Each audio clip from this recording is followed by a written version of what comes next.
He's just great.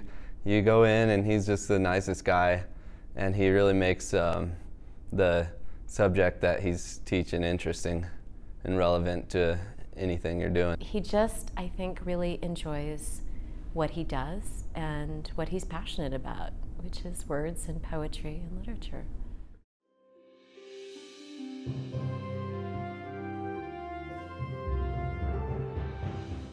So the first time I went to one of his classes, it was a seminar type class, and I just went in and he just started talking about the books we were going to read, and it was novels of the 1960s.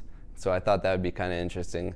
And by the end of the class, we were just in a giant argument. The whole classroom was in a giant argument, but he made it a lot of fun, and throughout that semester, he made all that time in history pretty interesting and relevant to today. Dr. Phillis has the tee-hee down. He is very relaxed. I've never seen him ruffled, and yet he makes it very clear when he could be, if he so chose to be. And yet he finds enjoyment in every situation, in every reality that you can capture. He's really articulate. He has clear expectations of what he wants, and he's just passionate about what he teaches. And so you can't help but get sucked in by his excitement for it. He also takes on a great deal of work and responsibilities, and yet he never seems uptight about it. He never seems pressured. He never seems like he's in a real hurry to be on to the next. He seems generally to be in the moment now with you, sharing the experience, and I think that was really special.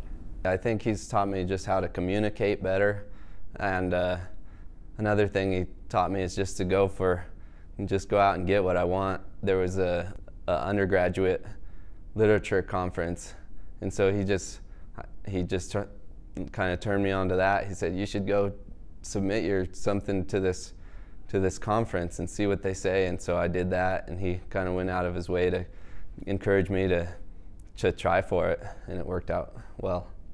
I think he's a person I can always contact, and if I had a question or stuck in something that I do, I have no hesitation in sending Randy an email, and I don't think he has any hesitation in helping you get through that. I don't think the relationship with Randy is based on just a classroom period or time or a semester or even your years here. I think he's open to kind of pulling that groundwork through all the way to the end. He's fair. He's definitely fair about grading, but he doesn't let anybody slack, and he keeps a good command of the classroom, and so he just gains respect. He demands respect, and so that's good in a teacher. Randy, I appreciate everything you did for me, and congratulations. I can't think of anybody who would deserve it more. Dr. Phillis, congratulations for an award that's well deserved.